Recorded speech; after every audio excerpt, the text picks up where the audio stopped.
He was a maverick in a business that encourages conformity. He was the first filmmaker to declare independence from the Hollywood studio system. And in that spirit of independence, he made films that broke down barriers, films that dealt with subjects that for years had been virtually taboo in Hollywood movies. Drug addiction, racial prejudice, rape, homosexuality, political corruption. He was also a man of contradictions. To the public, he was Otto the Terrible, an imposing tyrant with a large bald head and a thick Viennese accent who, supposedly, abused everyone on the set of his films. That reputation was enhanced by his acting roles. He was often cast as an imperious Nazi and by his rambunctious appearances on talk shows. But to his family and those colleagues who knew him best, he was an amusing, affectionate man. He was labeled a crusader for freedom of expression. Several of his films ran into fierce battles with censors and guardians of public morality. He claimed that he never sought a fight. He just didn't like to back down from one. And although he played Nazis on both the stage and screen, Otto Preminger was in fact a Jew who despised everything that Adolf Hitler and the Third Reich stood for. Otto was a very abrasive man, but his heart was in the right place at all times. A remarkably difficult man in many ways, and not the least difficult in other ways. He was a very special talent, and well, I think one of the fine directors ever. He was not short-tempered, he was just impatient if things didn't go according to how he felt about it, you know.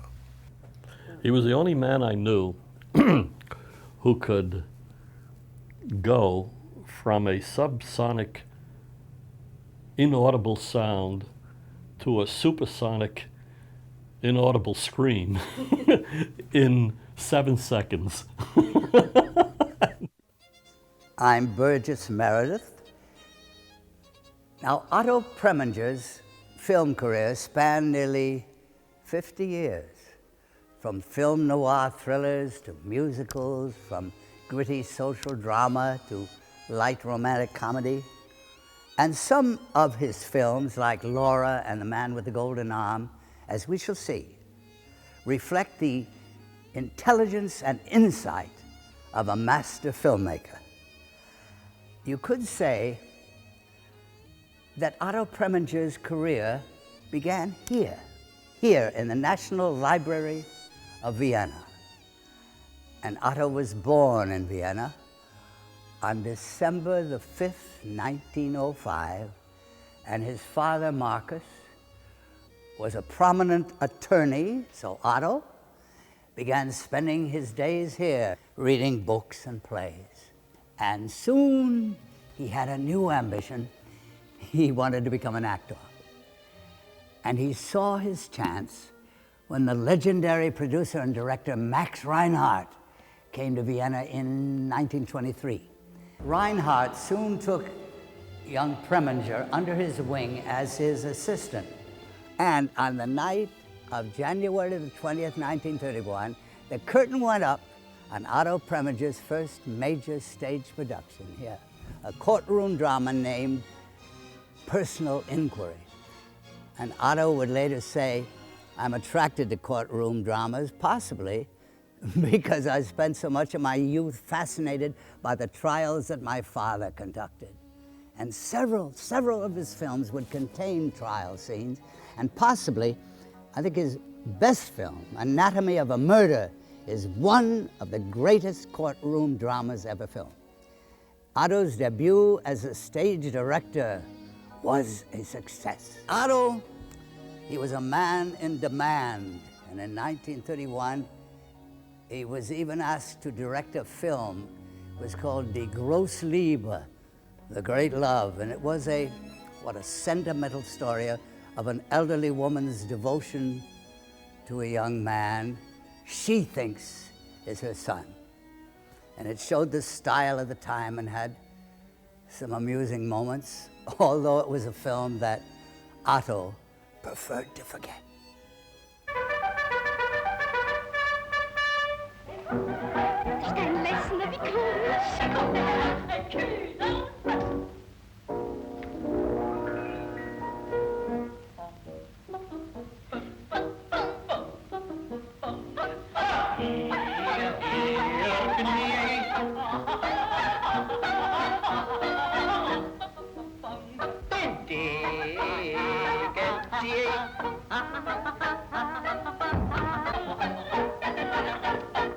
However, the film received good notices and did well at the box office. But he, Otto, was still more interested in a career in the theater. And then Reinhardt, the great Reinhardt, he dropped a bombshell.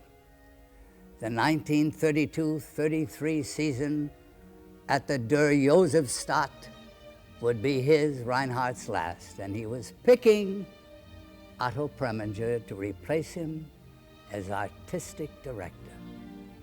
Reinhardt was not an easy act to follow, but in fact, Die Josefstadt was in debt as a result of his, Reinhardt's, extravagance, and by the end of Otto's first season, however, the theater showed a profit for the first time.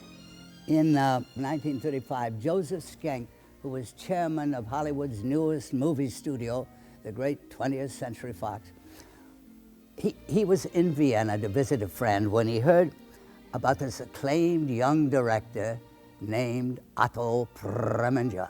An interpreter told Otto that Mr. Schenck and 20th Century Fox would very much like Mr. Preminger to come to Hollywood, California, at their expense to be a director at their new studios. Well, the interpreter, of course, told Mr. Schenck that Mr. Preminger accepted this generous offer, and Gilbert Miller, who was a Broadway producer, he heard about the young director's move to California, and he wondered if on his way to California, Otto might stop in New York and direct a play for Miller, which Otto had staged in Vienna the year before. Otto Preminger saw the Statue of Liberty for the first time from the decks of the liner Normandy on October 21, 1935.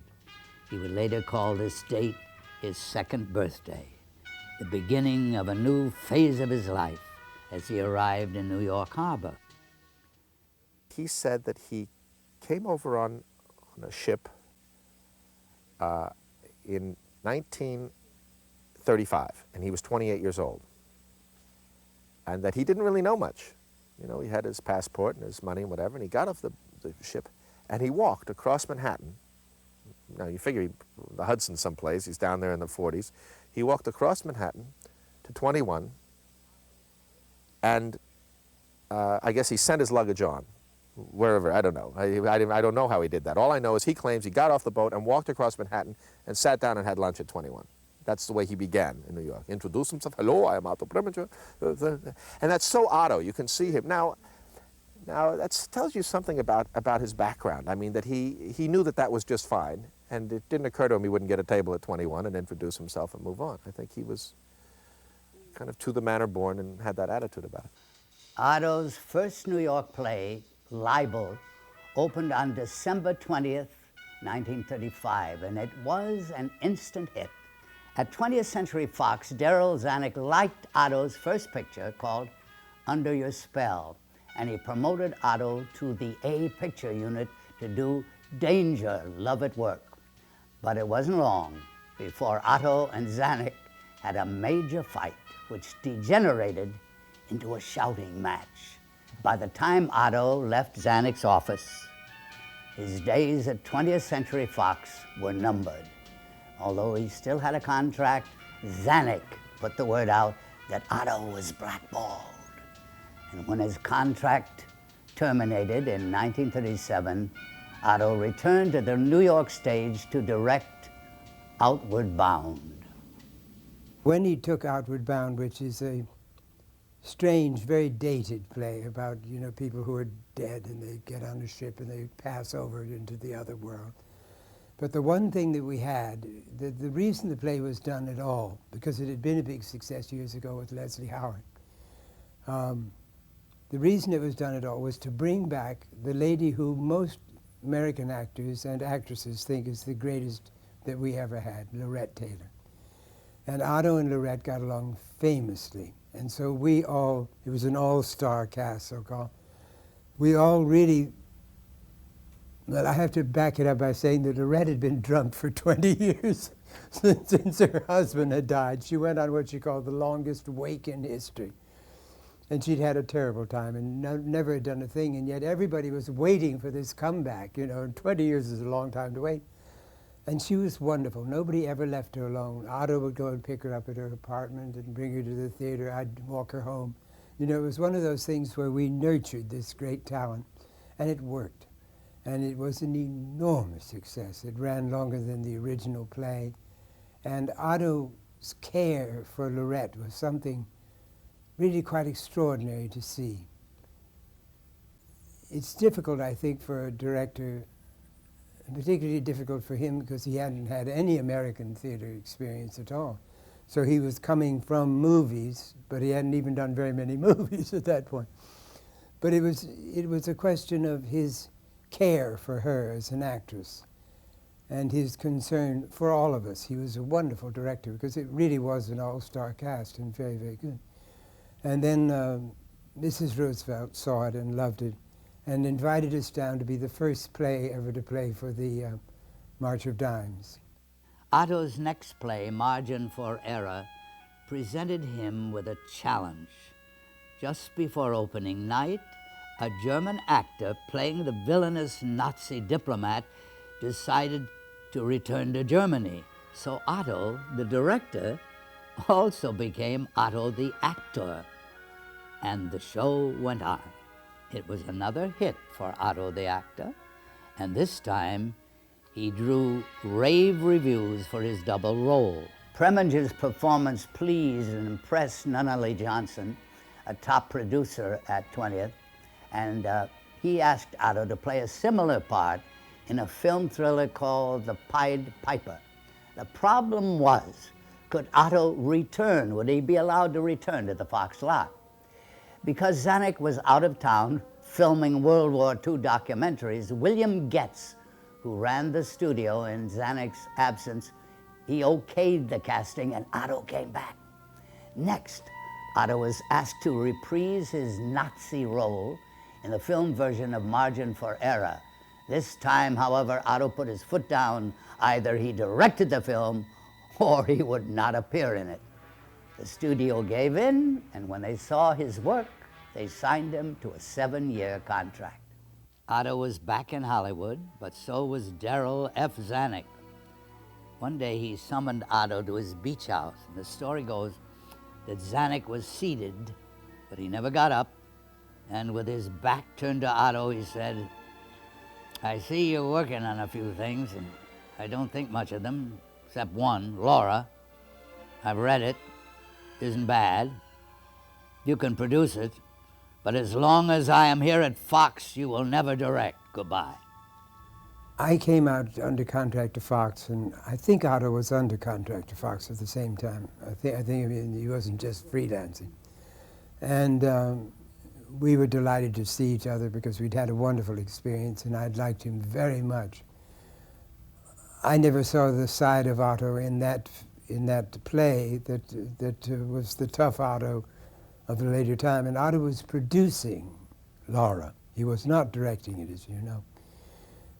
Reuben Mamoulian was directing it. And there was just this extraordinary little cast of Clifton Webb, Gene Tierney, Dana Andrews, myself, and Judith Anderson. We really were the cast. And we got along wonderfully with Reuben, who was a very dignified, very sweet man. And somewhere along the line, Otto knew something was wrong.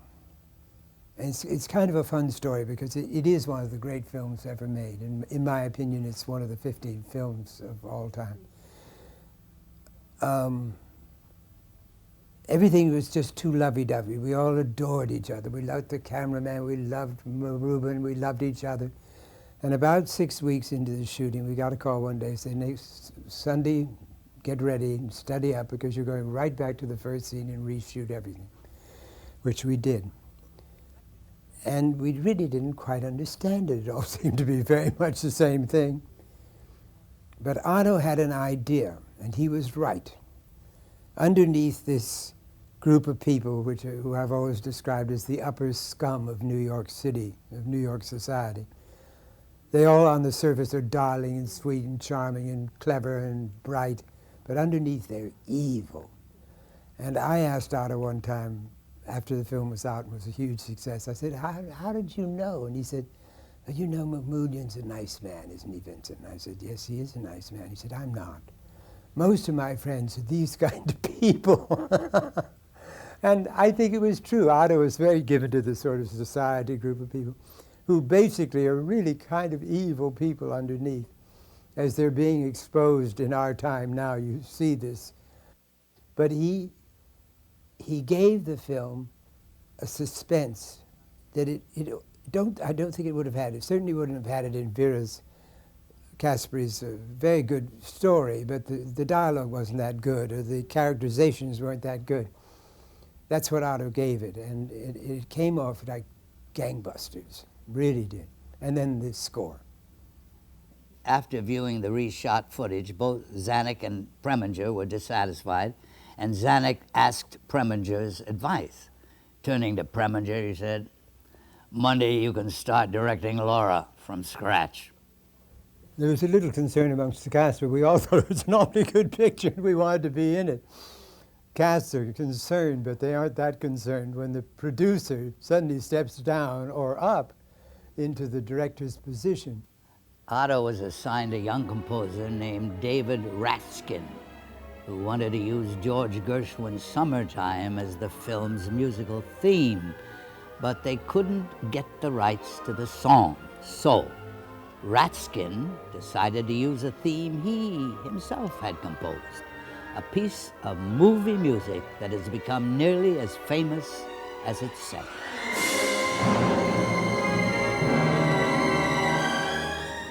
There was a day which happened to us, Judith and I, which I think was the funniest thing that ever happened to me. Sometimes stories like this don't come off, but this is a funny scene because it's at the culminating scene of the picture where he's got us all lined up. And Otto had this great pan shot, which he was known for. And there was Judith and myself and Jean and, no, not Jean, Clifton and somebody else. And the camera came along this way, and Otto gave Judith and I a direction. He said, now Judith and Vincent, when the camera passes you, I want you, Judith, to put your hand down and grasp Vincent's hand and give it a squeeze, and my camera will pan by it and see this. And it'll be just a little bit of suspicion. Well, I didn't hear him say this. The camera got all set up and was panning down. And Judith was sort of feeling around here, but my hand was up here somewhere. And she turned to me and she said, for God's sake, put it where I can get at it. Well, this did it. I said, what did you say? She said, put it where I can get at it. And we got hysterical. We were finally thrown off the stage because every time the goddamn camera would pan by us, we go, put it where I can get at it. Terrible. We were banished from the set. This is the only time Otto really got angry. He had every right to. McPherson. Yeah, I know. Don't worry. I told you I'd bring in the killer today. Yeah, I was just going to make the arrest when you called. No, I can't tell you now. I'm not alone. You'll see when I come in. Right. See you later.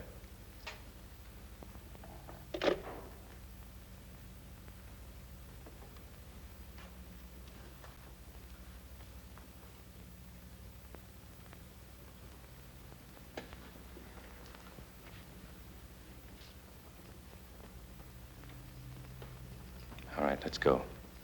You mean? Yeah. Oh, no! No.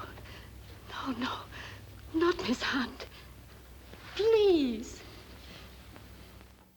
The critics loved Laura, the audiences loved Laura, and when the Oscar nominations were announced, Laura picked up 5 winners, including Best Director for Otto, and Best Supporting Actor for Otto's Discovery, Clifton Webb.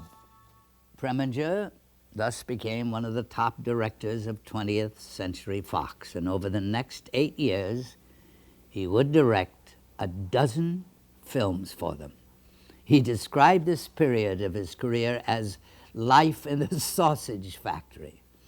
But some of the sausages, he turned out, were tastier than others. The next picture I did with him, which was The Royal Scandal with Tallulah Bankhead,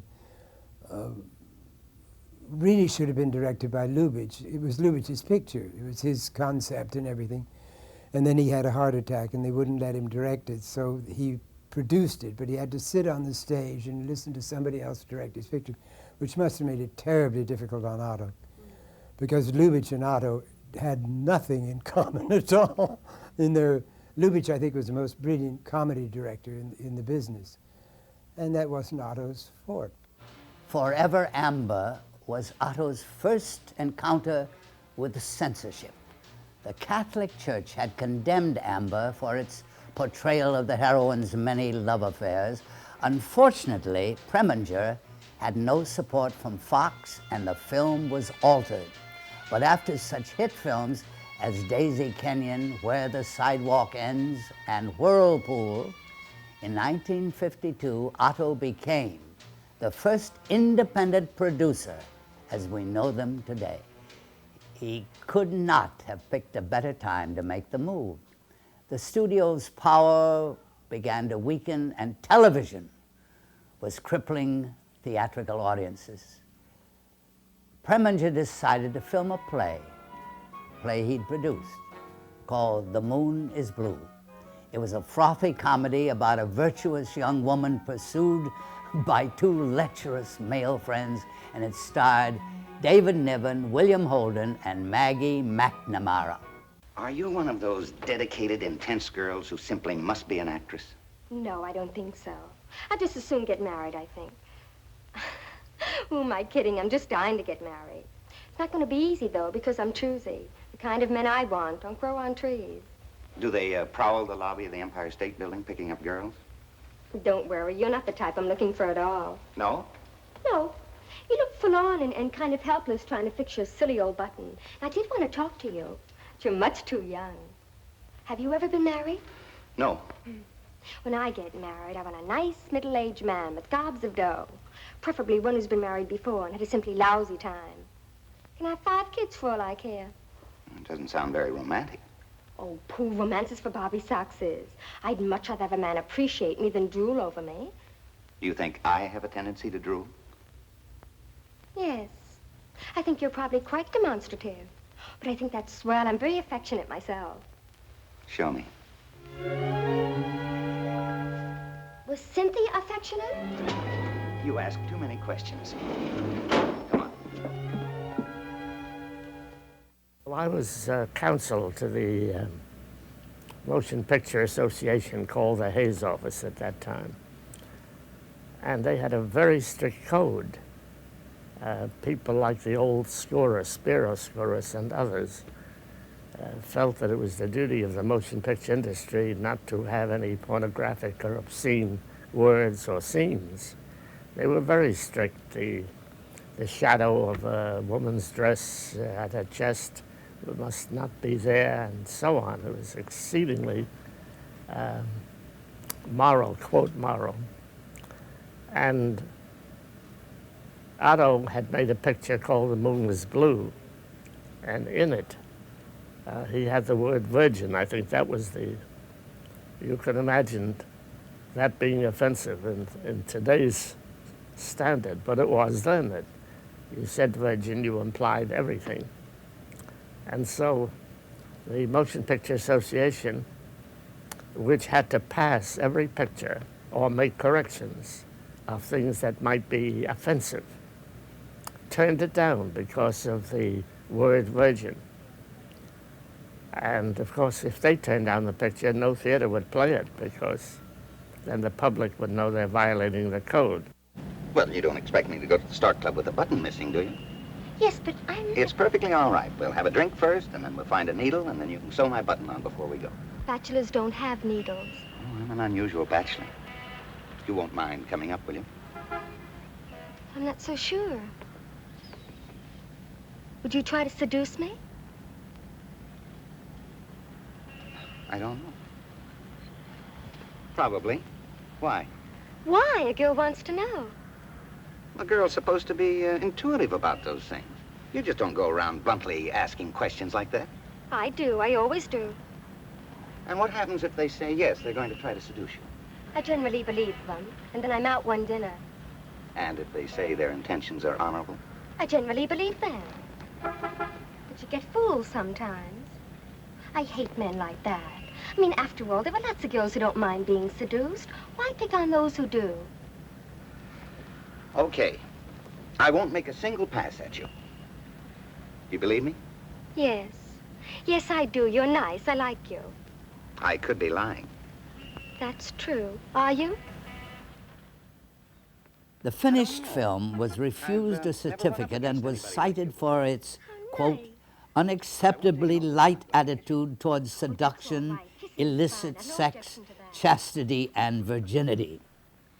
Well, Otto couldn't understand that. Here was a play that had enjoyed a nationwide run without a breath of scandal, and now it could not be shown in a movie theater. Remembering how Fox had caved in over Forever Amber, Otto decided to stand by his work without any changes. United Artists stood by Preminger. They decided to appeal the decision to the Board of Motion Pictures Association, but again, it was thumbs down. Next, they decided to screen the film for critics and theater owners in order to get the word out that this was a tempest in a teapot. A few theater owners decided they'd had enough of the code's outmoded restrictions, and they booked the film. Others followed suit. Now the Catholic Legion of Decency got into the fray, rating the film C for condemned. It forbid all practicing members of the church from seeing it under penalty of sin. Catholic groups began picketing theaters. But Otto and United Artists held firm, and more theaters booked the film without the seal. Reviewers found the film refreshing and inoffensive. The controversy did wonders for the box office. You know, for what I learned on that trip, my psychiatrist would charge me at least $25. I'm so glad you don't mind. Mind what? Well, men are usually so bored with virgins. I'm so glad you're not. Otto Preminger was one of the foremost producers who made the challenge each time, because he really wasn't pornographic, but he portrayed life, and then sometimes in those scenes there were scenes that had not been seen before. Even a long kiss, if it was beyond a few seconds, was a violation. And to have the word virgin block a film was particularly offensive to those who were arguing free speech. If Cynthia came down now and cried over you a little and fussed over your eye a bit... Let's I not bet you talk two about would... Cynthia. Well, she called me a professional virgin. That's what I came back to talk about. Not Cynthia, don't worry, only what she said. It was a rather unfortunate phrase, and I was May mad. I ask, why does Cynthia object to virgins? Look, nobody in their right mind could seriously object to being called a virgin. Okay, but it's this professional that makes me mad. I'd like to have that explained. It's not necessary to advertise it. That's really all the phrase means. What's wrong with advertising? People who advertise are anxious to sell something.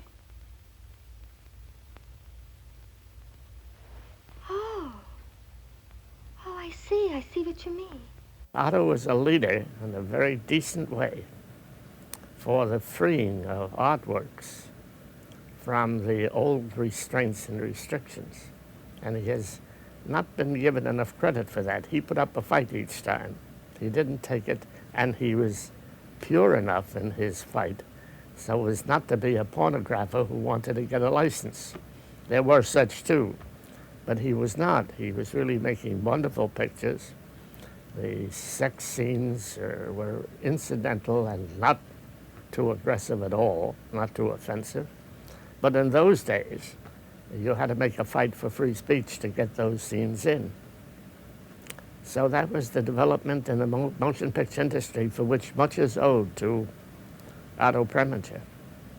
In retrospect, The Moon is Blue was an innocent, almost innocuous film. Its success revealed significant cracks in the old Hollywood system. A filmmaker could break away from the studios and make a successful picture. The production code needed updating. In this film, Otto was innovative. He filmed a German version, Die Jungfrau auf dem Dach, at the same time as he filmed the English one. Hardy Kruger and Johanna Matz were the German stars. For us, it was a little bit hard. For me, not. I was a very young girl, but for the elder ones. When the couple, David Niven and Maggie McNamara, goes out of the sets, we go in and had to do the same. And Otto was a little bit nervous. We make this comedy in 3 weeks and 2 weeks to rehearse. It was a very quick and disciplined work, and for some it was hard work, because always do the same like David Niven does, and I like Maggie Mac does, but she make it really very nice, so I liked it to do. But you see, not everybody likes this kind of working. I liked it because it was very modern, very quick, very simple. He says what he wants and we does it. So, I mean, only one thing was hard. In German, you need more words than in English. And so sometimes there were little complications. Sometimes he was a little bit loud, but in German they are also. So, I mean, I liked it wonderfully. I like to have temperament, and he has it. So what? But it was so clean and diszipliniert. Ich rede sehr viel, aber jetzt kann nichts sagen als Dankeschön. Das klingt furchtbar dumm. I never ate, I had never had tasted, because we had the second war and so, no? Olives. And I had a whole scene to eat olives. And it was horrible. I didn't know how I came through this scene with these olives. But Otto made a joke and I liked it.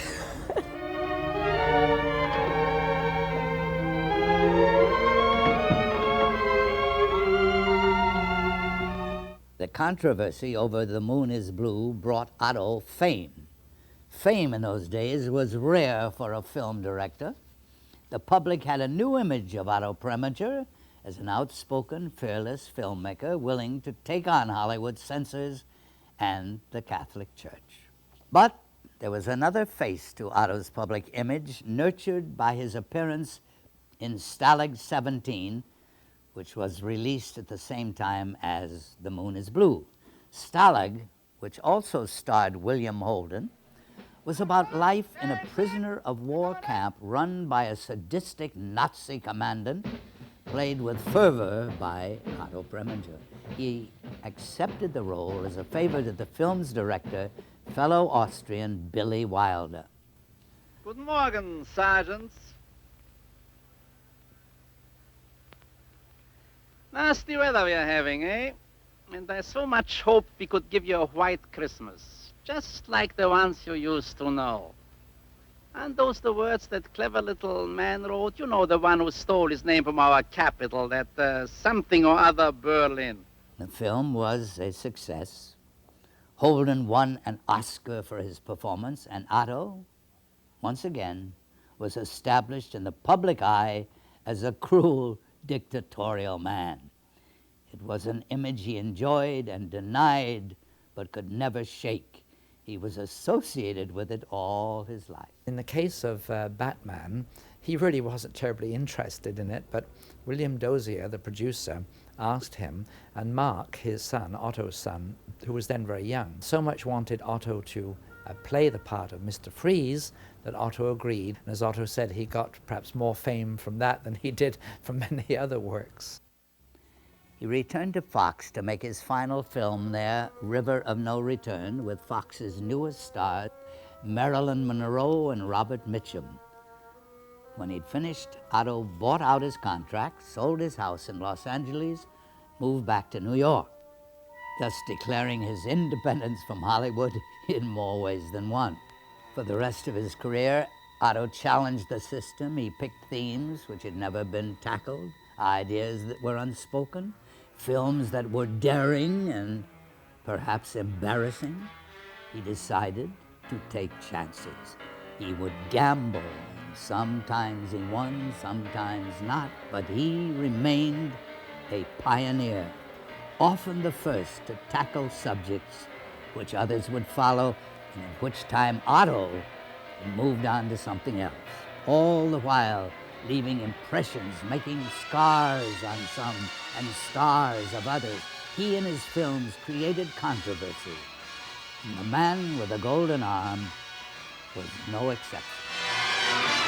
He bought the property, that's what I think happened at the time, and I had read something about it. I don't remember where or what condition, in a book or what, but he called me one day and asked me to come to his office, and we sat around and talked, and he said, I have a picture that I would like you to play, and it's about a fellow who puts a needle in the arm, you know. I said, oh, a drug addict. Yeah, that's what it is, yeah. And when I realized that, when I read the script, I thought, this is a great piece of work, and it's going to be tough to do. So I got permission to go to watch a kid, a youngster, who was in a dry-out position in a padded cell. And I never want to do that again, and I advise anybody never to go look at that. I left in tears streaming down my face. A little guy, must have weighed about 90 pounds. They were drying him out, and he was trying to knock the walls down. You know, they were all padded walls, and it was just terrible. It was a peephole, and it was against the law, I suppose. But somebody swung with it, the idea, and that's how I got some of my moves as to during the withdrawal program, because the kid I was looking at was going through a withdrawal program, and how he felt and what he did. And as a matter of fact, when I walked away from it, the poor kid was out of his head. He was about, as I say, about maybe 17 years old, something like that. And I walked away, I was in tears. I couldn't control myself.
Oh!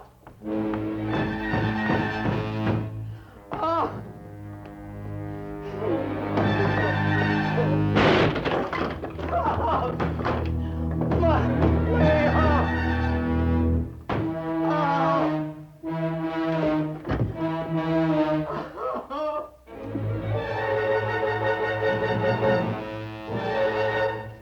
For the part of Molly, Frankie Machine's girlfriend, Otto chose a young actress named Kim Novak.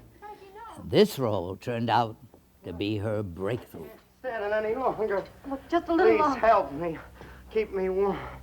I can't stand any longer. I gotta get out and get a fix. Open the door, Molly. Do like I say. Open the door, I'll kill you. I'll kill you. Frankie, listen. If you really I can't. Well, then I do have something put away to make it stop. Give me quick. Give me. Quick. Where? I'll get it.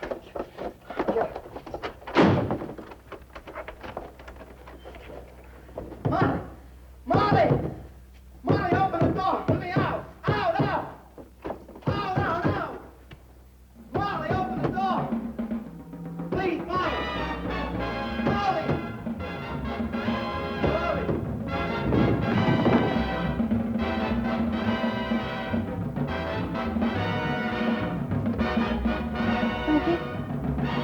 Frankie, answer me.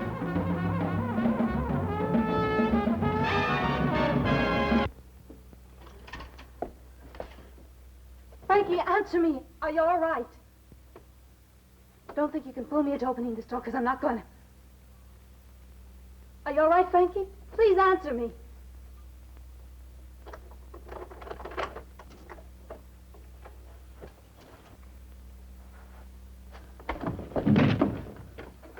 Molly. Molly, if you love me, kill me, please. Oh, I'm so cold. I'm so cold. He also cast Eleanor Parker as Frankie's nagging wife, Darren McGavin as an evil pusher, and Arnold Stang as Frankie's pal. The story is an unsparing look at Frankie Machine's attempts to go straight and make a new life for himself as a musician. The Production Code Office had no choice but to deny the film its seal of approval.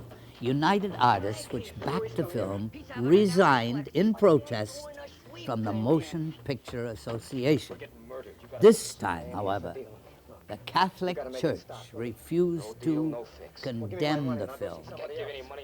So even without a cold seal, over 1,000 theaters agreed to show the film. It received excellent reviews, was a box office winner, and earned 2 Oscar nominations, one for Frank Sinatra and one for the film's composer, Elmer Bernstein. So, Otto had defied the censors once again and triumphed once again. In fact, the production code was officially amended to allow drug addiction to be treated as a legitimate screen subject.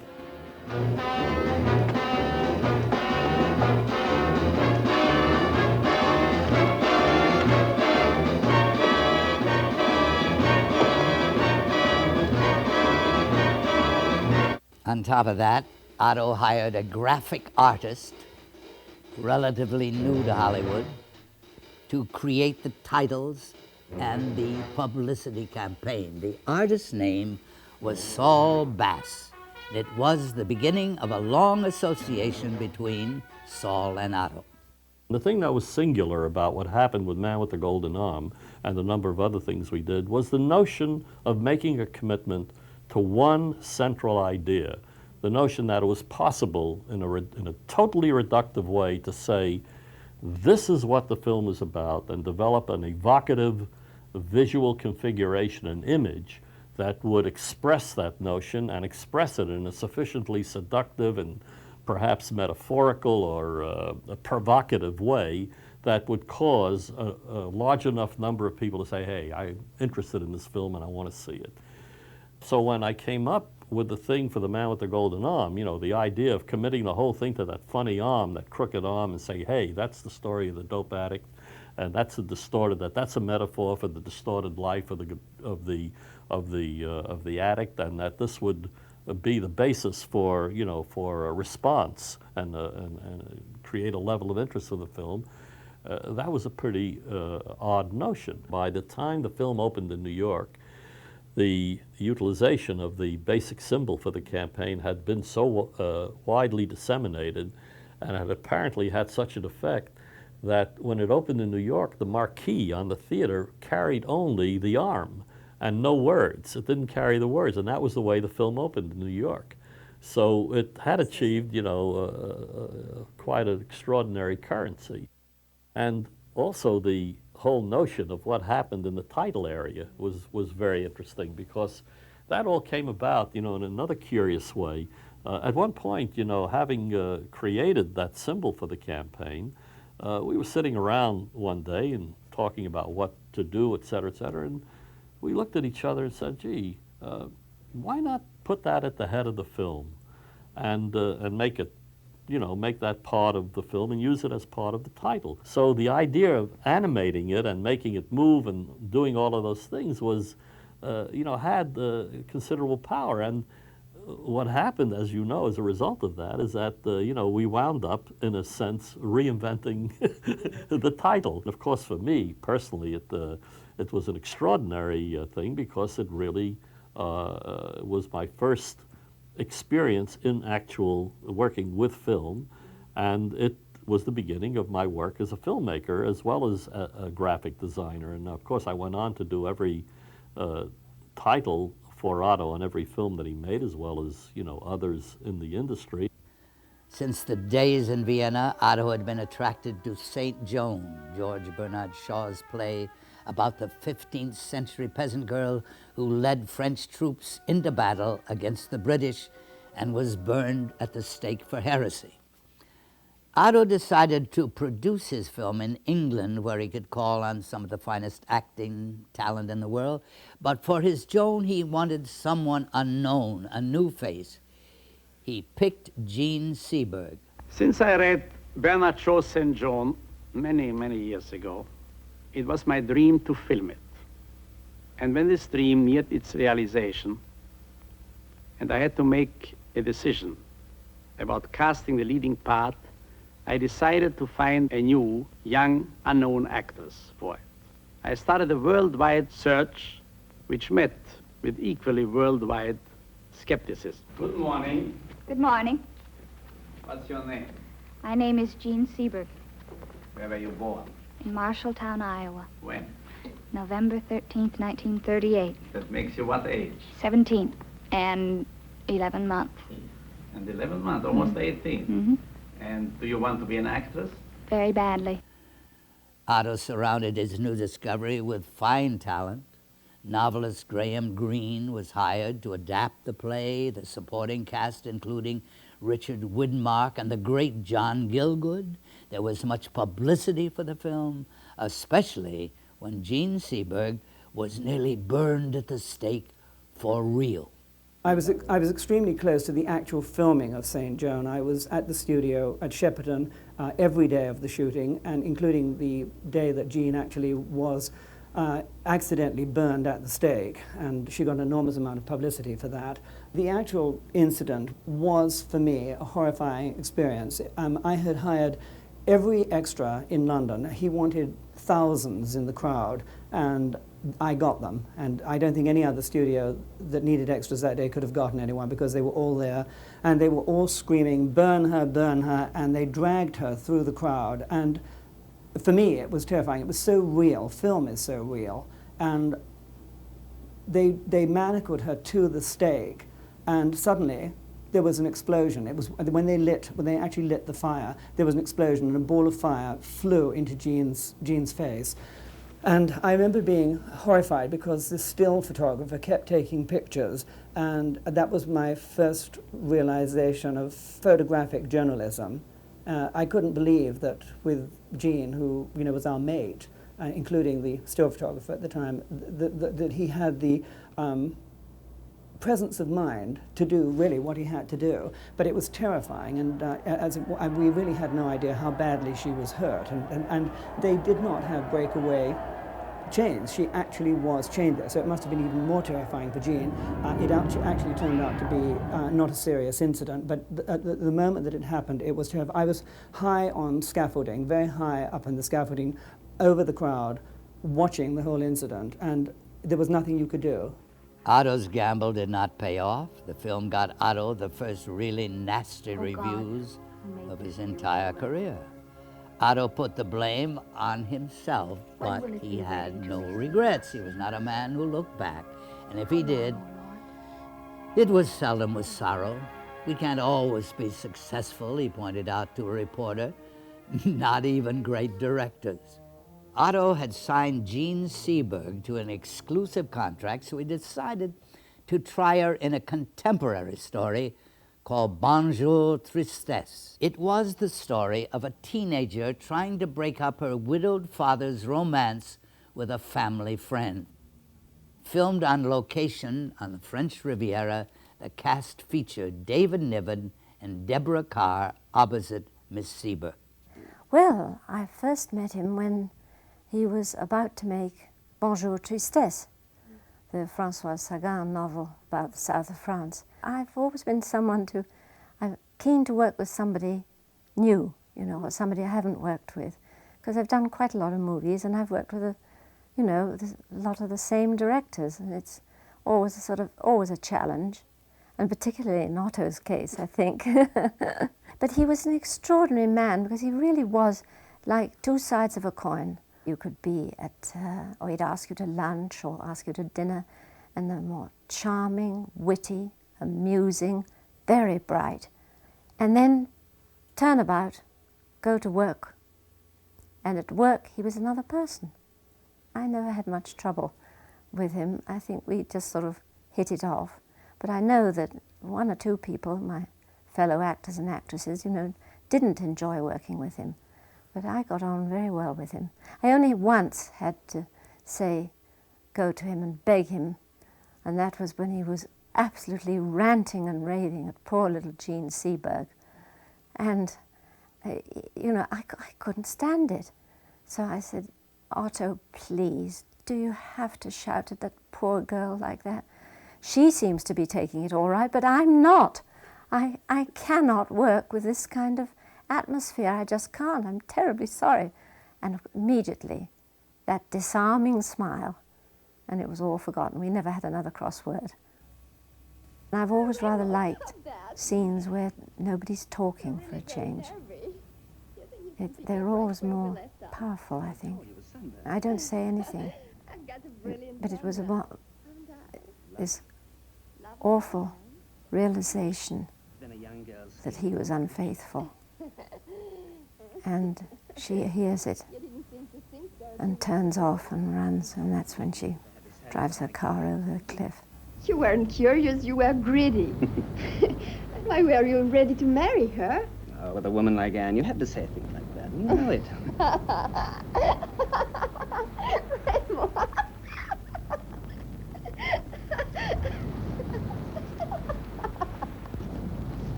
Bonjour Tristesse was, I think, rather underrated. I thought he captured that sort of butterfly existence of the south of France so well, and I thought it was kind of overlooked. Otto's fascination with courtroom dramas next brought him to Anatomy of a Murder, and once again there was controversy on and off the set. It was the story of an army officer on trial for killing a man he claims was trying to rape his wife. A small-town lawyer agrees to defend the killer, who was confronted by a slick, ambitious prosecutor. All right, stand by. Can I see how you start? Action.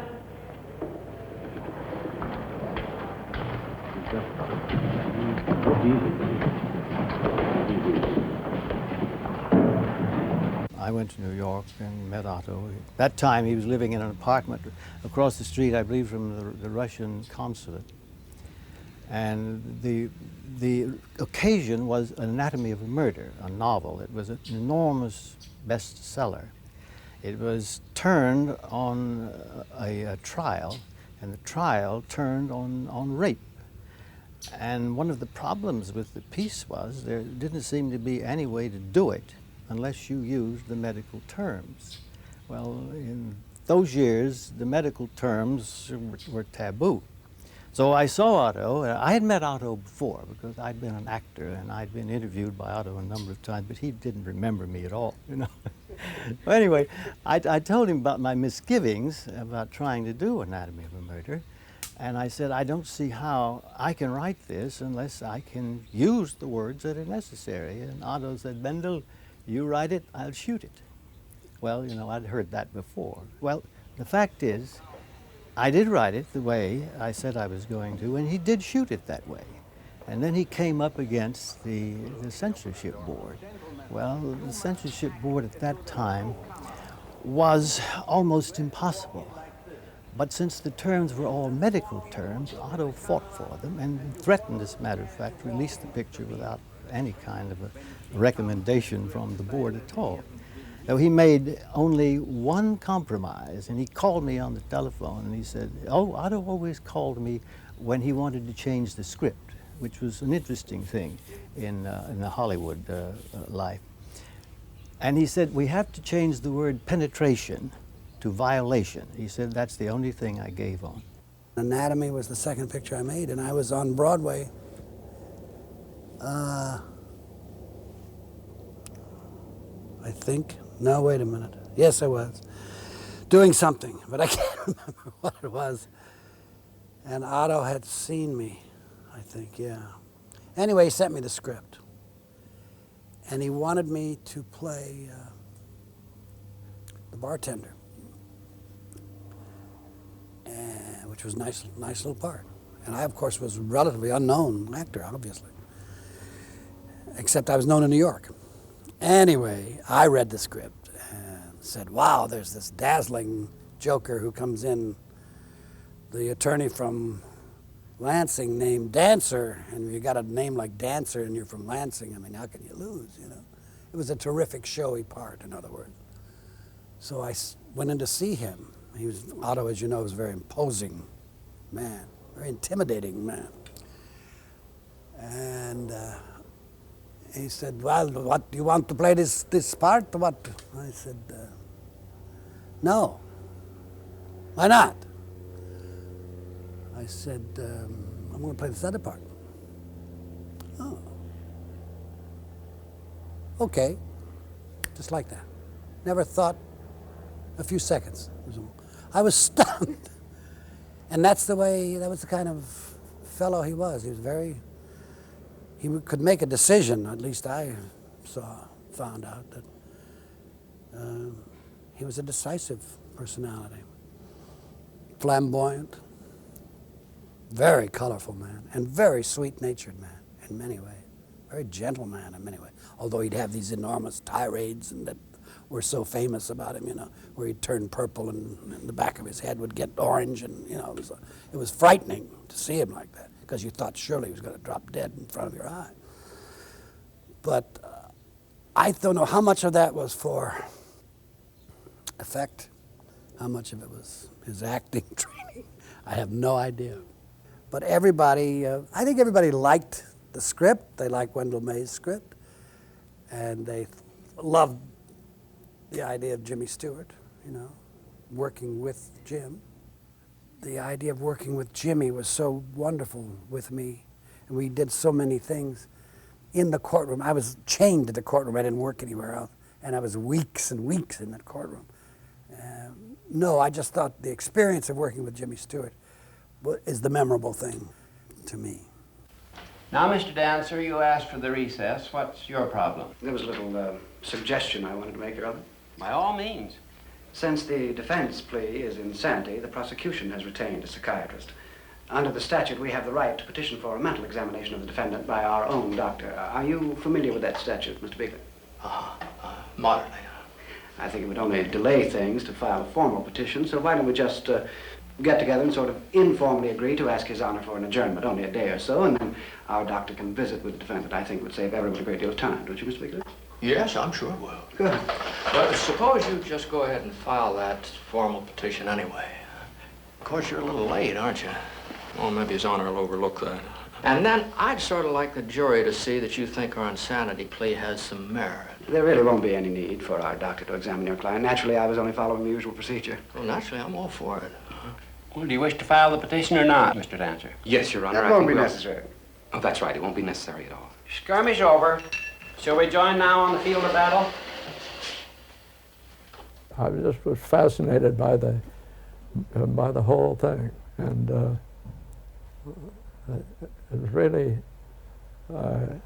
I'd never experienced this before, and as I say, haven't since, but I always was very impressed, and it did something to my performance and my feeling about the picture, to realize that I was doing this, and I was doing it in exactly the same place where the actual thing took place, whether it was in the courtroom, whether it was in the bar, or whether it was outside the bar, and or scenes with Lee Remick outside the courthouse. When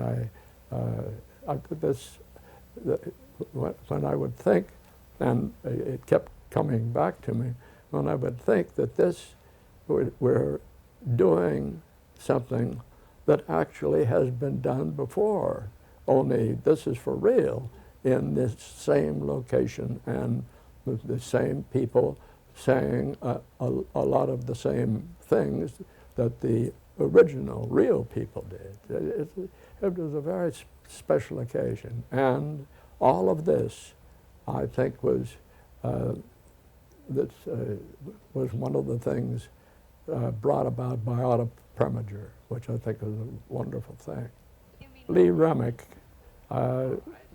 did such a fascinating job. This is something you just sort of dream about, and then some of them I'd sort of like compare to Margaret Sullivan and Grace Kelly, this type of thing. Lee was just wonderful. You might be interested to know that your lie detector test turned out in your favor. Of course it did. I could have told you it would. And you weren't worried about it. No. Why should I be? Well, would you like to have something to worry about? Silly. Like your husband watching us from his cell window?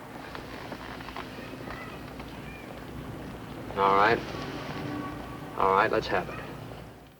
George C. Scott, he hadn't done very many pictures, but this was a very good. When the picture was released, and everything, it was very good, and started him in a very good career in the movies. My father, back in Indiana, Pennsylvania, where I was born and raised, and he had a hardware store back there all his life. And he never quite understood this idea of me becoming a movie actor. And the whole idea of the movies and but somebody came into the store and told him, and he said, "Boy, I saw your son in a picture the other day, and it's a dirty picture." I kind of, well, that evening, my dad called me up and said, "Now, wait a minute. The fellow just came in and told me about this picture, something about a murder or something, but he said it's a dirty picture." And I said, "Oh, Dad, I don't think it's about things that are sort of questionable, but it's not." He said, "Well, I don't like the thing at all, and I'm going to go to the Strand, the fellow owner of the Strand Theater down here, and I'm going to I'm going to ask him not to show the picture here. And I'm going over to the Indiana Evening Gazette and tell them not to show the picture. Well, the fellow didn't do exactly what my dad asked him to do. The picture and the Indiana Evening Gazette didn't. And, but it put in what my dad had to say about it. And the picture did better in Indiana, Pennsylvania than it had. And my mother saw it and talked to my dad, and I said, Saturday afternoon, after you finish work at the, well, now I want you to come and see the picture. And he said, I don't want to see the picture. I'm not going to see the picture. And I think it's a disgrace that the picture goes out with this filthy story and everything, and that everybody in town went to see it. I don't think that, well, I talked to him several times about it, and he didn't change his mind. About, maybe 4 months later, he called me, and it turned out that he sneaked down to a drive-in in Homer City, and all by himself without telling anybody, and sneaked into the drive-in and saw the picture. And he called me, he said, I just wanted to tell you I saw the picture. And I sort of take back a lot of what I said. There were just things in it that I don't see why you had to do. And one of them that I especially didn't think was necessary was when you were in the courtroom and pleading the case. Well, I didn't think you should have held the woman's panties up for everybody to see. And I said, well, I never, this was, for the defense, this was a very good point. And he said, well, I would have cut that out. And if you can do anything about it, if you can cut that panty thing out, I'd do it. It has so many things about it that I like, including what it says, which is I think one of the things that Otto was, it perhaps best sums up Preminger's pictures, anatomy. That's why the French would call it his testament film. It's the one you say, you run this one and you say, that's Preminger. And it is, I think that is, you could say that's Preminger, because the point of the picture is, as Jimmy Stewart says at one point, and you can go to the clip now, where he says, people aren't good or bad, they're both. And he himself, Stewart, who is, you know, in American mythological terms, the personification of good, he is shown to be both good and bad in the movie too, even though most of it's shown through his eyes. Yet the way Preminger does it, he shows you that the man has his foibles. He's not perfect. He's got his repressions, his problems, his quirks, his eccentricities, his whatever it is. And that's a profoundly humanist point that you could say Renoir expressed in a more poetic form. So I think a lot of people say Preminger was a liberal. They talk about his liberality in his politics, but really he was a humanist in his spirit. What did you know about your father? All I needed to know. He took care of me and of my mother for as long as she lived. He was always there when I needed him. That's what I know about my father, Mr. Biegler. Will that back up Laura Mannion's story? Glenn, I don't want to get at you. I don't want to hurt you. I appreciate your affection for your father. But as a lawyer, I've had to learn that people aren't just good or just bad, but people are many things. And I kind of have a feeling that Barney Quill was many things. I don't want to hear that. No, please. Please, now hear me out. I just think he was a great director. And now how do you balance that with the stories of the tyrant on the set and all that? I don't know. As you said, everybody's good and bad. Maybe that would have to apply to the master himself. Anatomy of a Murder was a fine success. The film received 7 Academy Award nominations, including Best Picture, Best Actor for James Stewart, Supporting Actor George C. Scott, and Screenplay Adaptation Wendell Mays. Tricks. Your Honor, I don't blame Mr. Dancer for feeling put upon. I'm just a humble country lawyer trying to do the best I can against this brilliant prosecutor from the big city of Lansing. In July of 1959, Otto commissioned Dalton Trumbo to write the screenplay for Exodus, knowing that he was a blacklisted writer, but with full intention of giving him screenplay credit. Otto also knew that Dalton had been writing fairly regularly under various pen names, but as all forms of censorship, which infringed upon individual freedom and personal expression, infuriated him, he would never have asked anyone to work for him under a pseudonym. While Otto made no attempt to hide the fact that Trumbo was working for him, neither did he make public announcements about it, for that would have seemed like using Trumbo for exploitation purposes, and that was not Otto's way. However, in January of 1960, the New York Times wrote, "The first open defiance of Hollywood's blacklist by a producer-director has been made by Otto Preminger." And when the reporter asked Otto why he was disclosing it now, he replied with one of his direct and simple answers, "Because your newspaper asked me." By this time, Dalton Trumbo was writing the screenplay for Spartacus, a film being made by Kirk Douglas's Reiner Productions. As Otto had already announced that Trumbo had written the screenplay for Exodus, he followed his example later that year. In this, as with so many other changes which took place in studio practices over the years, Otto again led the way.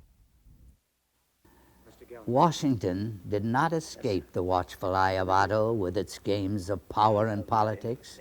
He bought the rights to another bestseller, Alan Drury's novel Advise and Consent, and Wendell Mays did the adaptation. The story was of a stormy congressional investigation to confirm a controversial nominee for Secretary of State. It was Charles Lawton's last screen appearance. And in the supporting cast were familiar faces, Gene Tierney making a comeback after an absence from the screen for 7 years. I was in the film also, and Henry Fonda. What do you know about him? He's a communist. Greg, the nominee has a right to cross-examine this man. I was just about to ask Mr. Leffingwell if he'd like to cross-examine as we go along. Thank you, but I'll wait till he's finished, Mr. Chairman. Senator Cooley, he's all yours. I had just done a film of my own called The Hoodlum Priest, and he was casting the part of Brigham Anderson in Advise and Consent. And I understand that several stars had turned it down because of the homosexual connotation of the part. And one of his representatives asked me to read the book because he was interested in me playing Brigham Anderson. So I went over and talked to him. And I was very doubtful at that time because I had pretty much the choice of what I wanted to do after The Hoodlum Priest, because that was very successful. And he was one of those infamous directors, you know, had this terrible reputation of shouting at people and berating people and so on. And I wasn't particularly apprehensive about that for myself because I had worked very successfully with another director that had the same reputation, and that was Henry Hathaway. And I learned through my experience with Henry Hathaway, I figured that people that were bullies were basically people are bullies because they're basically insecure in some way about addressing people in a normal way. So I decided that right from the moment I met Henry Hathaway and Otto Preminger that I was going to be very assertive and very, very direct. And because I think if you show people like that any kind of weakness, they're like sharks, they attack when they smell blood, you know. So that's the way I was with Preminger. And I walked into him and I gave my opinions very, very directly and very, very concisely and told him what I felt about the part and about the book and so on. And subsequently he hired me to play Brigham Anderson. And I think it was one of the, probably one of the better films that I've done. Objectively, he was very, very difficult. And I find that he upset some people. That, for instance, Luairs got very, very upset. He didn't treat Luairs badly, but at the way he would treat some other people, especially women. And again, when he saw the vulnerability, that's when he would go after you. And there's no sense in you know, getting all upset about it yourself. It's something that you just had to learn to deal with. After all, a man is not going to shoot him. You know, you'll survive when you walk out of there. There's always tension on the set with Otto, I think. Well, that doesn't prevent me.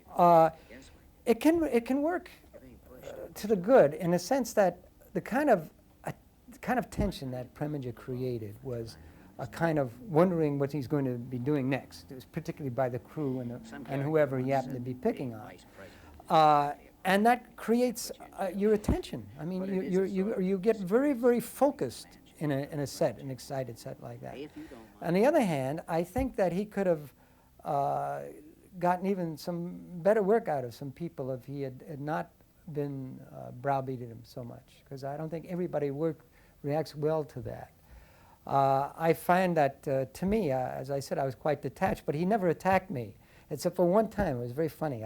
I recognizing that this was his quality, I was always very, very definite with him. You never go him with a question. You always make a definite statement. And I slipped one time. I thought one of my lines that I had been walking too fast, and by the time I said my line, I was off camera. And so instead of just saying, Otto, I walked too fast and I was off camera when I said the line, which is the way I usually did it. I got a spell of tiredness, I guess, that day, and I said, Otto, excuse me, this may not be any of my business. You're right, it's none of your business. You're an actor, just act. And I said, damn, he got me. I showed one weak moment and he got me.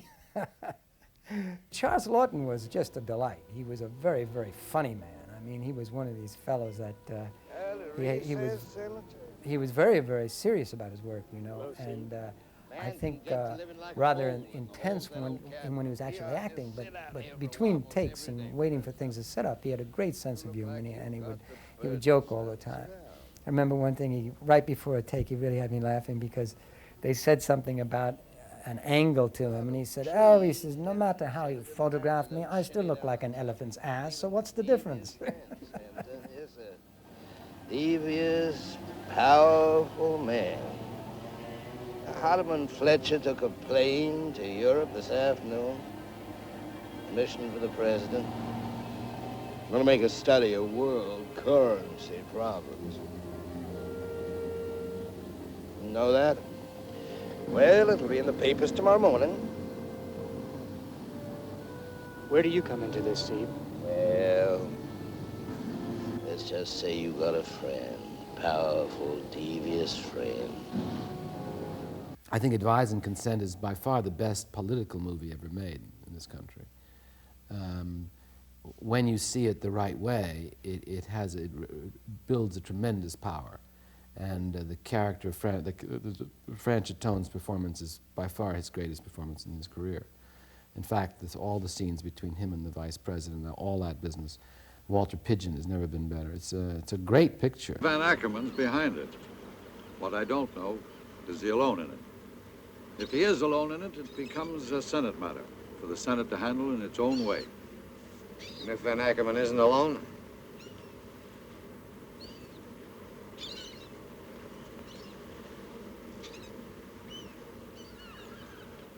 Is that what they think of me on the Hill? Is that what you think of me, Bobby? No, I don't, but Harley here might like a straighter answer than that. As God is my witness, Harley, I know nothing of it. Now, what about Leffingwell? There'll still be a suspicion in some quarters that you're involved in Briggs' death. You better withdraw Leffingwell. The president is always suspect in some quarters because people are suspicious of power. You can't be guided by that. I'm sorry about Briggs Anderson. Don't misunderstand. I wish he were alive and happy. But he's dead. Morning's coming, and I still need a Secretary of State. The situation hasn't changed. Except now you could bring Leffingwell to the floor for a vote. You've got the votes committed, Bobby. Use them. Well, Harley, what are you looking so shocked about? You think in my place you'd feel any differently about this than I do? I don't know, Mr. President. But last night I saw Briggs Anderson. I saw a man in terrible pain.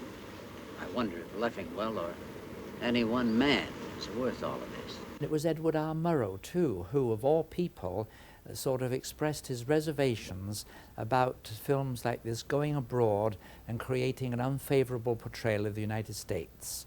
And this surprised Otto very much because he'd always considered Edward R. Murrow to be someone who spoke up for free speech and truth and honesty and so on. But it didn't get anywhere. But oh yes, that actually happened. I think that was a very important film for me. I think that was a big step. It was not only a career step, but I think it was a step as a development as an actor. People were more naive about politics. I think that pre-Watergate, most of us felt that those kind of dirty politics didn't really happen very often. That was a very unusual event. And I think that subsequently we've seen that advise and consent was not at all far-fetched. This kind of blackmail just to get your point across, to win your point of view and so on is not an uncommon thing. What I did was for the good of the country. Fortunately, our country always manages to survive patriots like you. Yes. We could introduce a resolution to censor and expel you, but we don't want Brig Anderson's tired old sin made public, Mrs. Bishop. whatever it was. Yes. So we let you stay, Mr. if you want to. If you want to. Mr. Bronson. Otto once more took on the Catholic Church when he decided to make The Cardinal. It was based on a best-selling novel by Henry Morton Robinson. It was about the rise of an American priest through the ranks of the church hierarchy. For the lead role, Otto once again turned to a new face, Tom Tryon. It was an association fraught with the difficulties Otto became famous for.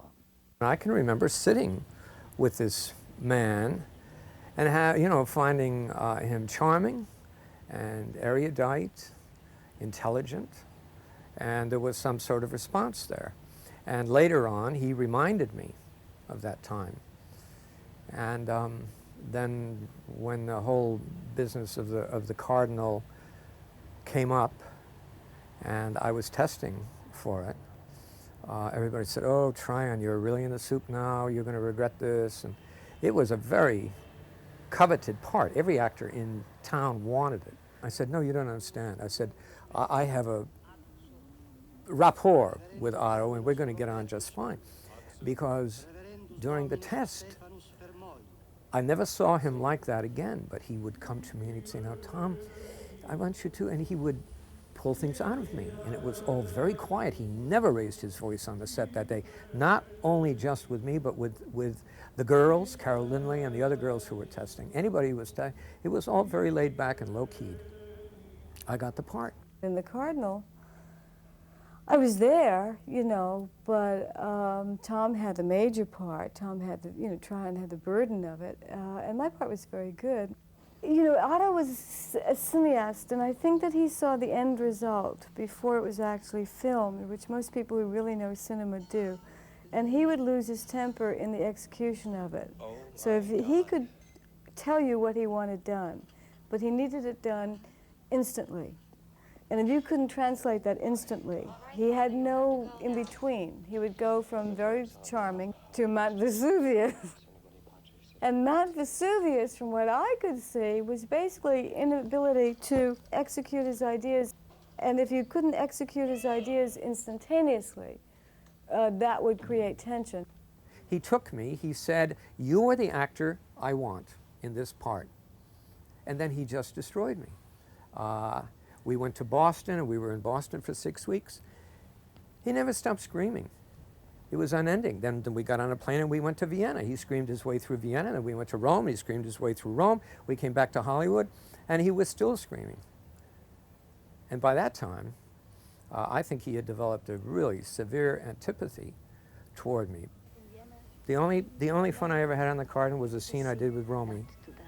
And it was a big ballroom scene. It was an opera ball, and I was in fish and soup, and she was in a beautiful Donald Brooks gown. And he called us over to the camera, and he was standing there, and he said, "Now, in this scene, I want you should..." And he looked at us, and he said, "You know what to do." So we went in, we danced, and we talked, and we had a ball. It was terrific. And you can see the difference in the scene.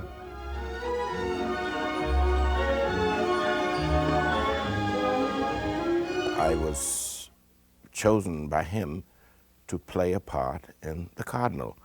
The part was Father Gillis, a black minister from Louisiana, I believe, a Catholic minister. Now, I'm not sure that Father Gillis was in the original book.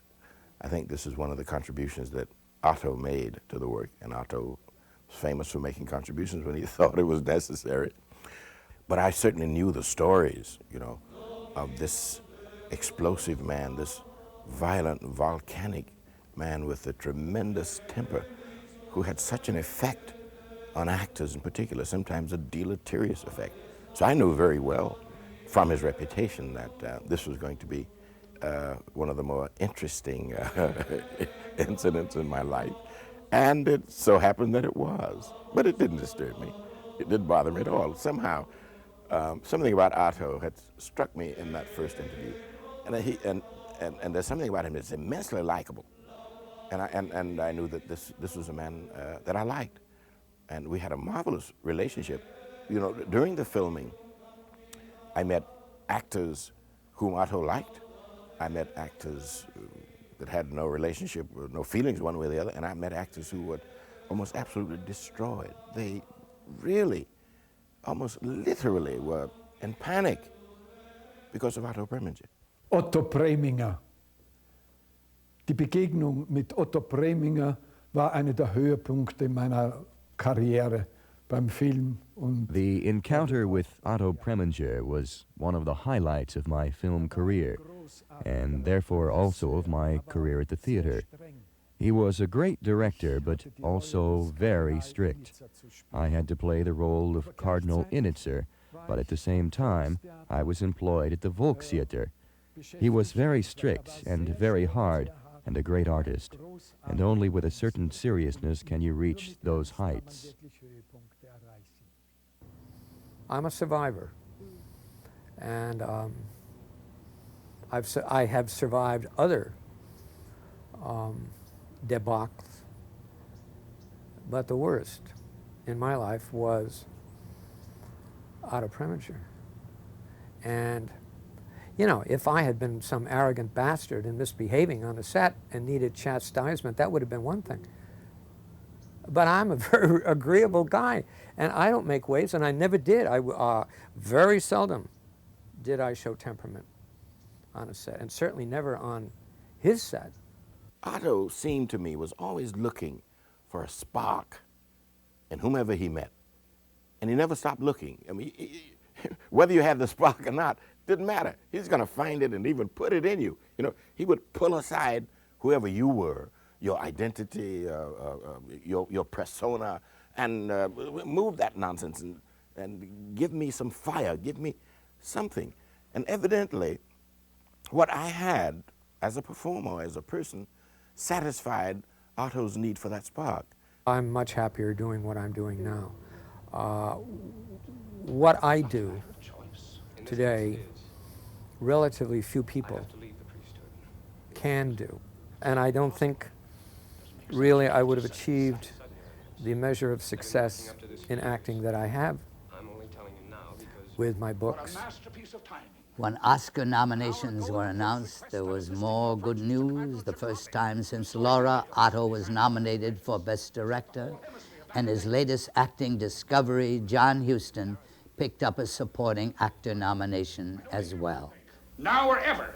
Go. Do you hear me? Go. Our conversation is over. You're dismissed. Go. Otto set his sights high with In Harm's Way. It was based on a novel about naval operations in the Pacific during the early days of World War II. He needed the cooperation of the Navy. He needed a destroyer and he needed a cruiser, and he wanted them out at sea, you know. And so we had this meeting in Washington in the Pentagon with about 8 admirals of various rank up or down. And they had read the script, and they wanted Otto to make certain changes. And he told them, he said, if you won't give me what I want, I'm prepared to hire the Brazilian Navy. He said, they will give me a cruiser that was built in the United States, and they will give me a destroyer that was built in the United States, and I won't need you at all. And there was a dead silence around the table. And the next day they called and they said, we'll give you what you want. He put me in a film when I was up for the Oscar in HUD. And I think Otto must have thought I would win because he signed me up for In Harm's Way. It was fun, really, because he was, I worked with John Wayne. I'd worked with John Wayne once before, and then I worked with him in Otto's film. And we got along fabulously when working with Otto. As a director, he was beautiful to me, and as I told you, I mean, he's very generous and beautiful, heavenly to who he considers his stars to be. But I know that Tom Tryon, he had a very rough time. Otto was really horrible to him. I hate to see him shout at other people. I hate to see him torture other people. I mean, it's so humiliating to an actor to see another actor being really tortured, you know? There had never, up until that time, been a four-letter word on this, coming from the screen. And again, I must say, I'm not sure that this was good, but at least it was real. And it was during the bombing of Pearl Harbor. And on the ship, on a destroyer, the captain was not present. And the young officer had to take charge of the ship and get it underway. And someone said, we can't do it without the captain, and this young man shouted, screw the captain. That was the first time it ever happened on the screen, and Otto fought for that, and it was there. Hi, sir. Can you take us out? You call it, Mr. McConnell. Mac, you gotta wait for the captain. Screw the captain. I had a scene with John in his apartment or something. He was seducing me, and I took off my shoes, and Otto thought that was great, and it's still in the film.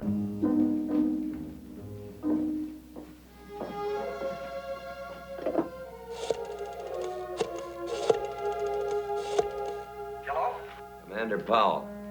Just a moment. Where are you, Powell? Commander Powell speaking. Egan, Rock. Can you bunk out tonight? I can manage, Rock. Thanks, Egan.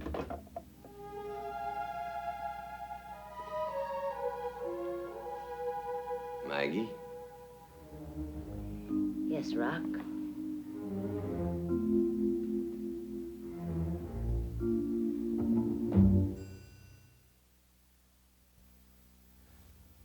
In Harm's Way is an interesting picture, which is not much talked about, but it's again a very, very interesting vision of war and shows how it completely makes almost everybody crazy.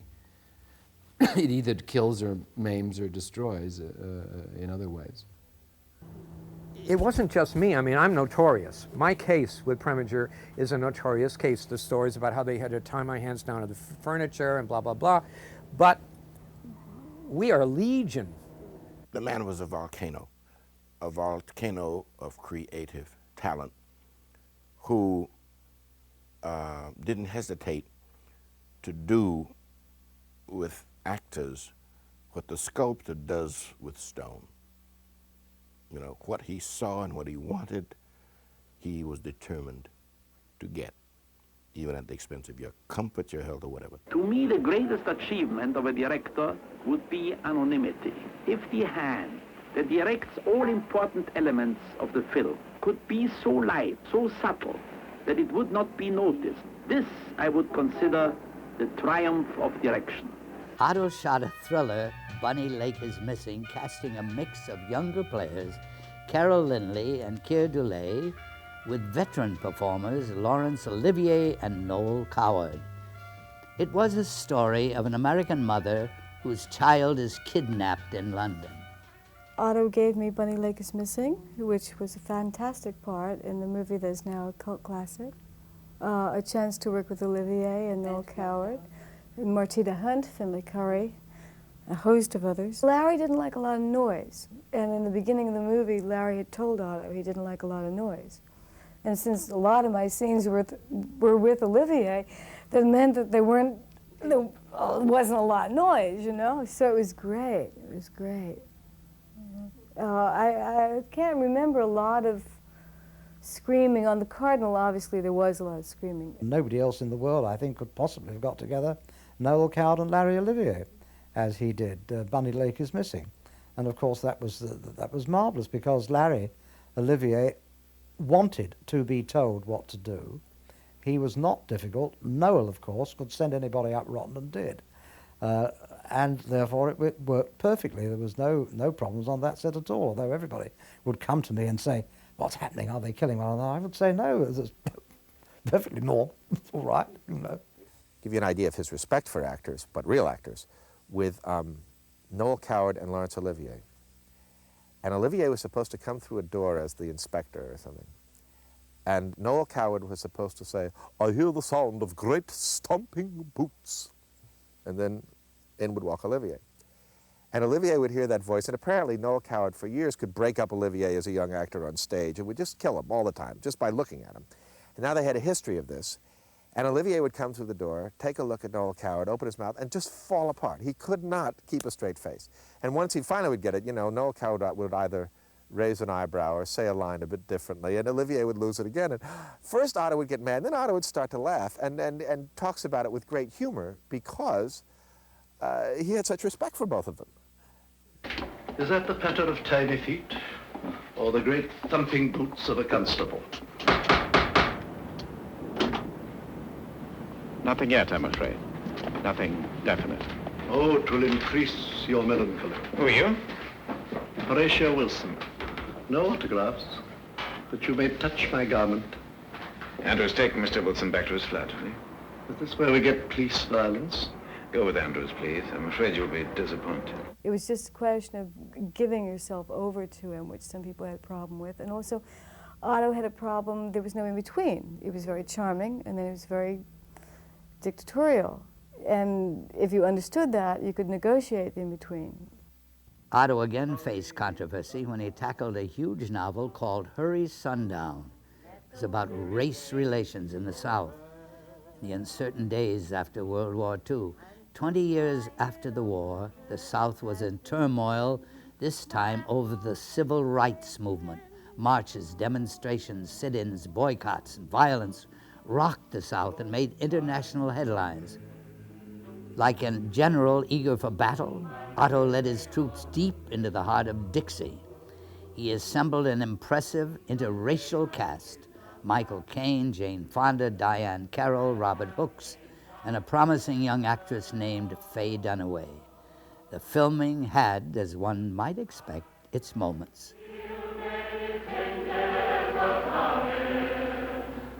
I knew Otto by reputation as a filmmaker and being in the industry by personality. And he was the sort of director who was a great filmmaker, but you were dead scared one day he was going to ask you to do the part and you'd have to do it. And that's what happened to me. He had seen, I made a film called Alfie, and he'd seen that. And then he cast me in a picture called Hurry Sundown, where I played a Southerner, actually. It took place in the southern states. Anyway, it was so fascinating to me to go to the South. I'd only been to America once. I'd made a picture there called Gambit with Shirley MacLaine, and then they said, "Will you work for Otto Preminger?" And I took a deep breath and a hard swallow and said, "Yeah, all right." But one of the things was, the first day on the set, he started screaming at someone. And I said, "I hope you don't ever do that to me." And he saw a little glint in my eye, and he looked at me and he said, "I would never shout at Elfie." So from then on, we were fine. But he had I was told he would choose a whipping boy, watch. And it may be a girl, and it was Faye Dunaway. My favourite moment in Hurry Sundown was we were doing a scene, I was doing a scene with Jane Fonda in the hospital. And it was a very, very hot day. And they switched on the lights, and the lights started the sprinkler system in the hospital. And Otto went purple and was so angry his voice wouldn't come. I've never seen it. His eyes were almost popping out of his head. And then I looked at him, and we were just gradually getting drenched, you know. And then he started to laugh. And I'd never heard him laugh out loud. He just started to laugh because it was so ridiculous. Now listen. No. You listen. The doctor just told me there's still a chance the coma can be cured. So, as soon as he's fit to travel, I'm going to take him to the Menninger Clinic in Topeka. And if they can't help him, I'm going to keep going until he's well. Or until there aren't any more specialists to see. We ain't got the money for that. Now that you've handed that place to Reeve on a silver platter, the whole deal with Riverside will fall through, including my job. I'm going to put the house on the market, and I'll sell my land to the first bidder. Where we gonna live? We aren't going to live anywhere. But we're married. For the moment. I remember I went down there and spent several days on location, and it's hard to believe now that there would be such resentments and such hatreds, such resentment over the fact that Otto was there filming this story, and well, there was all sorts of stories about Diane Carroll being barred from the motel, and no one would do her laundry, and the drivers, you know, the police drivers, well, I heard some pretty awful things said by them. And then, of course, there were attempts to sabotage the film when it was sent back, you know, to be printed to LA, and all kinds of things which the Ku Klux Klan were supposed to have been behind, and they were all very real. I remember Otto was called up because he was making a picture with black people and white people together. And we were all in the same hotel, and when some of the black people went swimming in the pool, they threw dynamite in it at night to blow it up and things like that. All sorts of strange things went on. And then there was this sort of legendary moment that I wasn't a witness to when Otto had been called before the legislature there for causing uproar, you know, and he was asked about his attitude towards black people. And he said exactly the same as Mr. Kennedy, the President of the United States. You want to go against that? And that was really a courageous thing for him to do, because we weren't very welcome down there. We were known as the nigger picture, and it was very uncomfortable. When Otto bought the rights to Tell Me That You Love Me, Junie Moon, the novel by Marjorie Kellogg, he asked the author to write the screenplay. It was a story about a trio of hospital patients, a disfigured woman, a terminally ill man, and a gay paraplegic who decided to share a house. I had to make a few decisions very early. One is that I wanted to get the movie made. And there were very quickly I understood what was going to have to happen to do that. One was that he was going to tell me what he wanted, and I was going to do it. I think he understood that book extremely well. He understood the characters, he understood the motivation, he understood what the story was about. But it was quite a different story for him. It wasn't a big action-oriented or mystery-oriented or whatever story. It was a very personal one. And I think that although he knew that, that aspect was a little difficult for him. We were in Salem, Massachusetts, and in Tell Me That You Love Me, Junie Moon, there's a death scene toward the end. I lie in Liza's arms, and at one point we look up at this owl that's in a tree, and they're obviously going to shoot an insert. I say something like, "Old hooty owl's looking at us," and the owl has been some sort of a witness to all of this, metaphorical notion. And so it starts to rain a bit, trouble with the weather, and also because of the trouble with the weather, we're now going to shoot the death scene way ahead of the original schedule, and we have barely started this film. That was another lesson in film. I thought, my God, we're going to shoot the end and we haven't even started. I mean, that was how wet behind the ears I was to all this. And so now Otto had Liza and I rehearse and rehearse and rehearse for quite a time while they tried to reset and get this whole thing organized. And he said, in the interim, shoot the insert of the owl. So we've got that up in the tree. Now we'll set everything up and we'll shoot it as the light's going down and all this. Now we rehearsed for, really, it was several hours.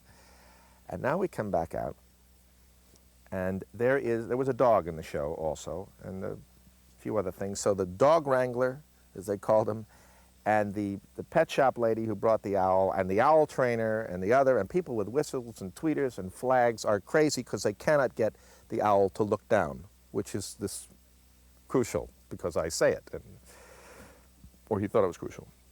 So he comes back on the set, and he goes into, and of course we're about to shoot the most sensitive scene of the picture, this hushed quiet where I die in her arms or whatever. Suddenly it starts. What do you tell him? What do you mean the owl? It has been 2 hours. You waste my time. All you people, just money. He goes crazy, crazy, crazy. And everybody's looking around. By now we're kind of used to it that Otto's really good. He said, you waste my time. Roll the camera. And Al Taffet was the operator, and Al Taffet had shot everything from African Queen to On the Waterfront. He'd been around forever and would have these funny lines out of the side of his mouth about Otto. Nothing bothered Taffet. Rolled it. No, but you don't say, I don't roll the camera.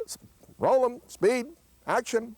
Owl, look down. And the owl just, boom, just like that.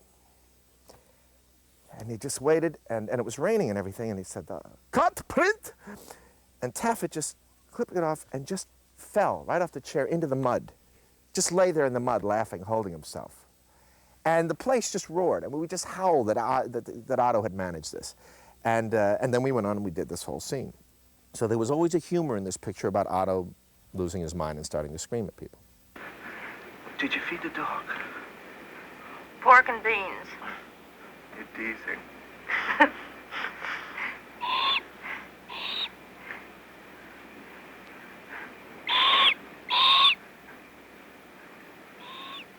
He did bring us luck. Old Hootie Owl did that, all right.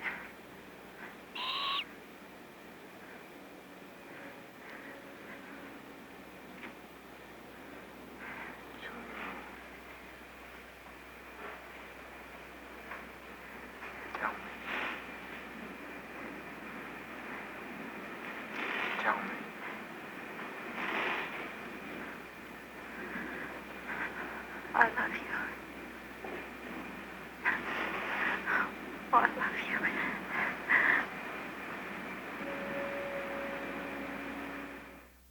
He was an interesting man. He was an interesting combination of a producer and a director. I think he, at his best, he combined the best elements of both. One of the sources of Otto's strength as a person and as a filmmaker was his indifference to what other people thought of him. When he told his father he wanted to be an actor, Marcus Preminger's advice was, if you act in public, you must be able to accept public criticism. But for all his public sparring with film critics, Otto, I think, was less concerned with the reviews of his movies than with the box office. He believed in the court of public opinion. I think he was an enigma. He never revealed to anybody why he was here. He came and went and nobody knew why he was here and why he was like he was. He went about, he did his own thing, he backed the system. You didn't know why he backed the system, you didn't know why he screamed and shouted. He did so many different things, you didn't know what he was trying to say. But he just did everything expertly. I always thought fondly of him, and I always was grateful to him, because that part launched me as a film actor. And it was thanks to Otto that I really got that kind of start, because I was nominated for an Academy Award for the part, and it was because Otto had done that for me, and I was forever grateful to him. Because I think in the end, the people who knew him appreciated what he was and what he was trying to do. They may not have forgiven him for the way he did it, but they knew that what he was reaching for had nothing to do with a mere selfish exercise of ego. He had a concept, and he wanted the concept to come to life, and he would do anything to make it happen. And to the smallest degree that you could help him realize that vision, he would become your friend for life. So Otto wasn't afraid of controversy. After all, he said, people only talk or argue about subjects or people who are interesting. Making movies with Otto Preminger was an adventure. Each new project was different from the last. Each new film represented a unique set of challenges. But that was the Otto Preminger way. He enjoyed taking risks. They are challenges, Otto would say, and I like to meet challenges. Beside, he would add, only the risks are worthwhile. Though it takes many people working together to make a picture, it must, I feel, be essentially the product of one man's vision, one man's initiative, one man's conviction. It is his responsibility to get the others to share his understanding and his enthusiasm. I am sometimes called a tough director, but I am not really. My methods change with the needs of a scene, with the personality of the actor. For example, if an actor is basically a nice guy and has to play a role calling for toughness, I may use toughness to work him up. If I am tough to someone, their natural reaction is to become stronger and tougher themselves. But I must know my actor, know how much he can take. Cut, print, one more.